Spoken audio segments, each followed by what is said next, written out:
Welcome to Samba Samba. Enjoy the video. You start by verifying prerequisites. Confirm Windows Edition supports remote desktop and make sure the account has a password. Once done, enable remote desktop in System Remote Desktop.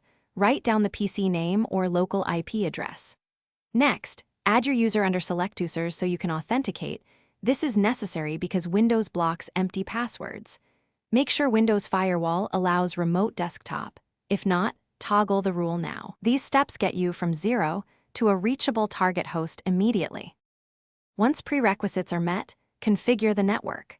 Assign a static local IP or use a DHCP reservation so the host remains reachable. If you must connect across the internet, forward TCP port 3389 on your router to that IP. Make note of the public IP or dynamic DNS name. Now, open the remote desktop app on your client, enter the PC name or public port combo. Supply your user credentials and adjust display or resource settings.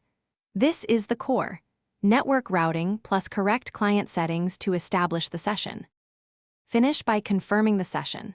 Check system time, validate your credentials, and test reachability with ping and a port check for 3389.